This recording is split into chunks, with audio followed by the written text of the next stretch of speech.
নমস্কার বন্ধুরা, int news Bangla চ্যানেলের আরও একটি নতুন ভিডিওতে আপনাদের সবাইকে স্বাগত। আজ 10 ফেব্রুয়ারি, সোমবার 2025। আপনাদের জন্য কিন্তু এই মুহূর্তে রয়েছে দুর্দান্ত আপডেট। রাজ্যে এক ধাক্কায় বাতিল হয়ে গেল 1 লক্ষ রেশন কার্ড। বায়োমেট্রিক চালু হতেই যা দেখা যাচ্ছে অবিশ্বাস্যকর। তার সাথে সাথে কৃষক বন্ধু প্রকল্পে আপনি যদি একজন কৃষক হয়ে থাকেন, এমনকি আপনি কৃষক বন্ধু প্রকল্পে নিয়মিত আর্থিক সাহায্য পেয়ে চলেছেন, তাহলে বলবো আজকের এই ভিডিওটি আপনাদের জন্য অবশ্যই জরুরি। এমনকি পিএম কিষাণ সম্মান নিধি প্রকল্পের 19তম কিস্তির টাকা পেতে যদি আপনি একজন উপভোক্তা, এমনকি তার সাথে সাথে রয়েছে আজকে আরো বিশেষ কিছু জরুরি তথ্য।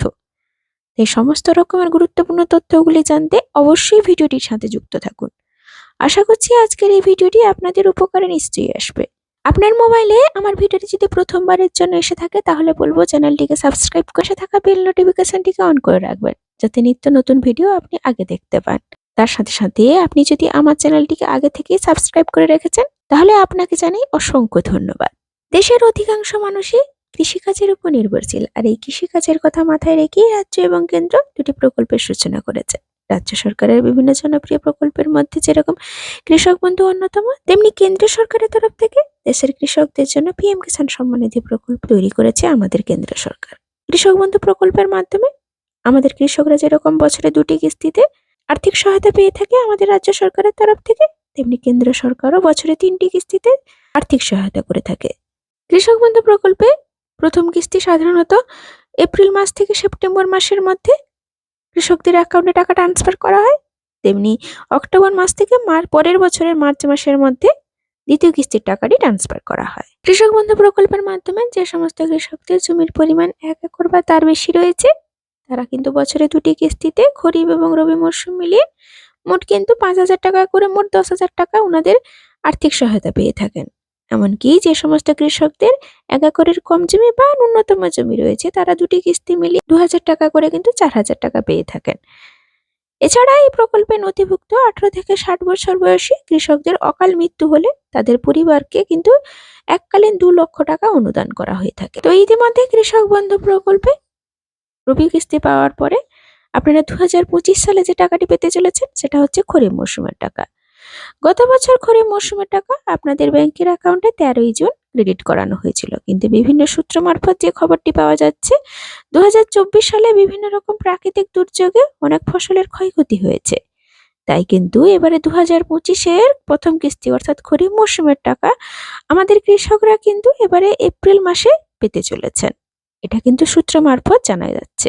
তবে কোনো রকম ভাবে ফাইনাল তারিখ কিন্তু এখনো পর্যন্ত কিন্তু জানা যায়নি সরকারের তরফ থেকে। অন্যদিকে কেন্দ্র সরকারের পিএম কিষাণ সম্মান নিধি প্রকল্পের 19তম কিস্তির টাকা 24শে ফেব্রুয়ারি দুপুর 1টার সময় ডিবিটি লিংকের মাধ্যমে ক্রেডিট করানো হবে বলে এই খবরটি পাওয়া যাচ্ছে। তবে এর জন্য প্রত্যেক কৃষককে অবশ্যই কেওয়াইসি আপডেট করানোর জন্য আগে থেকে অনুরোধ করা হচ্ছে। যে সমস্ত কৃষকরা আগের কিস্তির টাকাগুলি কোনো কারণের জন্য পেন্ডিং হয়েছিল, তাদের কিন্তু এখনো টাকা দেওয়া হচ্ছে। তবে যারা 19তম কিস্তির টাকা পেতে চলেছেন বা যারা দেরিতে আবেদন করেছিলেন, তাদের যার যেরকম ভাবে কিস্তির টাকাটি পেয়েছেন, তারা কিন্তু পরের কিস্তির টাকাটি সেই রকম অনুপাতেই পাবেন। তাছাড়া যে খবরটি একটি নতুন ভাবে শোনা যাচ্ছে যে কৃষকরা এবারে জমির পরিমাণ বাড়াতে চান, তার জন্য কিন্তু ফর্ম জমা আনা হচ্ছে আপনাদের কাছাকাছি বিডিও অফিসগুলিতে। তাই জমির পরিমাণ বৃদ্ধি করতে হলে নিকটবর্তী আপনারা ব্লক অফিসে গিয়ে আপনাদের জমির রেকর্ডের সাথে আধার কার্ড, ভোটার কার্ড সহ বিভিন্ন রকমের ডকুমেন্টস নিয়ে গিয়ে ফর্মটি ফিল আপ করে ওই ফিল আপের কাগজটি অবশ্যই আপনাদের বিডিও অফিসের ওই কর্মকর্তাকেই কিন্তু দিতে পারেন। জমা করার 7 দিনের মধ্যে আপনাদের স্ট্যাটাসের ঘরে পরিবর্তন চলে আসবে বলে সেই মারফত কিন্তু খবর পাওয়া গেছে। তবে যে সমস্ত কৃষকরা 2024 সালে রবি মরশুমের টাকা বিভিন্ন সমস্যার কারণে ওনাদের ব্যাংকের অ্যাকাউন্টে ক্রেডিট হয়নি, তাদেরকে টাকা দেওয়া কিছু জনকে হচ্ছে, যেটার ব্যাপারে আপনাদের কিছুদিন আগেই একটা খবর জানিয়েছিলাম। কিন্তু যে সমস্ত কৃষকদের স্ট্যাটাসের ঘরে ট্রানজাকশন সাকসেস দেখাচ্ছে, এখনো টাকাটি ক্রেডিট হয়নি, তাদের বলা হবে অবশ্যই কিন্তু আপনারা কৃষি দপ্তরে গিয়ে খবর নিন, কেন কিন্তু এরকম ভাবে সমস্যা হলো। বন্ধুরা, রাজ্যে কিন্তু এক ধাক্কায় বাতিল হয়ে গেল 1 লক্ষ রেশন কার্ড। এ নিয়ে কিন্তু আজকে নতুন একটি আপডেট ঘোষণা হয়েছে। গোটা দেশ জুড়ে সমস্ত রেশন গ্রাহকদের এক ছাতানের তলায় আনতে পশ্চিমবঙ্গ সরকার চালু করেছিল বায়োমেট্রিক। আর তারপরেই উঠে এলো এক চাঞ্চল্যকর তথ্য।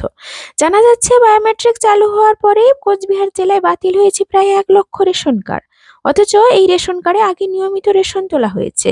কোচবিহার জেলায় বায়োমেট্রিক চালু হওয়ার পরে গত 3-4 মাসের মধ্যে 1 লক্ষ রেশন কার্ড বাতিল করা হয়েছে। দীর্ঘদিন অপেক্ষা করেও এই সমস্ত গ্রাহকরা রেশন কার্ডের সঙ্গে বায়োমেট্রিক করতে না আসায় তাদের কোনো সন্ধান না পেয়ে শেষ পর্যন্ত কার্ডগুলি বাতিল করেছে। তারপরেই প্রশ্ন উঠেছে যে এই ভুয়ো কার্ডধারীরা এতদিন যে রেশন তুলছিলেন তারা কোথায় গেলেন? তারা এতদিন কুলো মেটেছিলেন কেন? বিষয়টি সামনে আসতেই কোচবিহার জেলা খাদ্য নিয়ামক মানিক সরকার জানিয়েছেন, গোটা জেলায় এখনো পর্যন্ত সব মিলিয়ে প্রায় 3 লক্ষ রেশন কার্ডের সঙ্গে বায়োমেট্রিক করানো বাকি রয়েছে। তবে এদের মধ্যে অনেকেই কাজের জন্য বাইরে রয়েছেন, সবার সাথে যোগাযোগ করা হয়েছে। একই সাথে তিনি জানিয়েছেন অনেক শিশু রয়েছেন, এখনো তাদের আধার কার্ড হয়নি। তবে এই সব বাইরেও 1 লক্ষেরও বেশি মানুষ রেশন কার্ড বাতিল হয়েছে, এখনো পর্যন্ত তাদের কোনো খোঁজ পাওয়া যায়নি। খাদ্য দপ্তর সূত্রে খবর, সঠিক ব্যক্তি যাতে নিজেদের রেশন নিজেরাই তুলতে পারেন তার জন্য বায়োমেট্রিক করার ব্যবস্থা করা হয়েছে। বায়োমেট্রিক করা থাকলে এই কার্ড দিয়েই দেশের যে কোনো রাজ্যের যে কোনো গ্রাহক রেশন তুলতে পারবেন। এখন প্রশ্ন উঠছে, এই বিশাল সংখ্যায় ভুয়ো কার্ডধারীরা কারা? কারা এতদিন ধরেই এই রেশন কার্ডের দুর্নীতি চালিয়ে যাচ্ছিলেন? আজ 10ই ফেব্রুয়ারি, আজ থেকেই কিন্তু বাজেটের অধিবেশন শুরু হচ্ছে আমাদের রাজ্য বিধানসভায়। 12ই ফেব্রুয়ারি বাজেট পেশ, সেটা আমাদের রাজ্যবাসী সবাই জানেন। সেখানেই লক্ষ্মী ভান্ডার, কৃষক বন্ধু, অন্যান্য প্রকল্প নিয়ে বিরাট ঘোষণা হতে পারে বলে অনুমান করা হচ্ছে। মমতা বন্দ্যোপাধ্যায়ের 3য় মেয়াদের শেষ পূর্ণাঙ্গ বাজেট এটাই। আগামী বছর বিধানসভা ভোট, তাই অনেকেই মনে করছেন এবার কিন্তু ভাতা বৃদ্ধি হতে পারে। 2019 সালে কৃষক বন্ধু প্রকল্পের পথ চলা শুরু।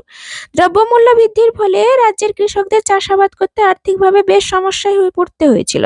বিভিন্ন সময়ের প্রাকৃতিক দুর্যোগের কারণে জমির ক্ষয়ক্ষতি হয়েছে, তাই কিন্তু চাপের মুখে রয়েছে কৃষকরা। এছাড়াও সার, কীটনাশক বিভিন্ন পরিমাণে দামের বাড়ার জন্য বেশ চাপেই রয়েছেন আমাদের বাংলার চাষিরা। এছাড়াও এই টাকা খরচ করে জমির ফসল উৎপাদন করা হচ্ছে, তাতে দেখা যাচ্ছে কৃষকদের লাভের পরিমাণ হচ্ছে কম। কৃষকদের কিন্তু বিভিন্ন দিক থেকে বিচার করে আর্থিক সহায়তা বৃদ্ধির কথা ভাবতে চলেছে আমাদের রাজ্য সরকার। যদিও বা 1 ফেব্রুয়ারি বাজেট পেশ যখন হয়েছিল আমাদের কেন্দ্রের, পিএম কিষাণ সম্মান নিধি প্রকল্পে কিন্তু টাকা বাড়ানো হয়নি। বিভিন্ন সুযোগ সুবিধা কৃষকদের জন্য আমাদের কেন্দ্রীয় সরকার আনলেও কিন্তু পিএম কিষাণ সম্মান নিধি প্রকল্পের টাকা কিন্তু সেই 2000 টাকা করে প্রতি বছর 3টি কিস্তিতে 6000 টাকাই পেয়ে চলেছে আমাদের দেশের সমস্ত কৃষকরা। 2024 লোকসভা ভোটের আগে রাজ্য বাজেটে অর্থমন্ত্রী চন্দ্রিমা ভট্টাচার্য আমাদের মহিলাদের জন্য কিন্তু লক্ষ্মী ভান্ডার প্রকল্পে টাকা বাড়িয়েছিলেন। এবারে জানা যাচ্ছে যে কৃষক বন্ধু প্রকল্পেরও ভাতা বৃদ্ধি হওয়ার সম্ভাবনা রয়েছে। জানা যাচ্ছে যারা 10,000 টাকা করে পাচ্ছিলেন প্রতি বছর, তাদের কিন্তু 1000 টাকা বৃদ্ধি হয়ে 11,000 টাকা হতে চলেছে। এমনকি যারা 4,000 টাকা পাচ্ছিলেন তাদের 5,000 টাকা হতে চলেছে। তবে নবান্ন সূত্র থেকে এই ব্যাপারটি কোনো রকম ভাবে স্পষ্ট করানো হয়নি। তো বন্ধুরা, এই ছিল কৃষক বন্ধু প্রকল্প, এমনকি পিএম কিষাণ সম্মান নিধি প্রকল্পের নতুন আপডেট। বন্ধুরা, আপনারা অবশ্যই কমেন্টে আপনার মতামতটি জানাতে ভুলবেন না। কৃষক বন্ধু প্রকল্পের টাকা বৃদ্ধি হতে পারে নাকি পিএম কিষাণ সম্মান নিধি প্রকল্পের মতন টাকাটি বৃদ্ধি হবে না? অবশ্যই কিন্তু কমেন্টে লিখে জানাবেন। আজকের ভিডিওটি এই পর্যন্ত, ধন্যবাদ।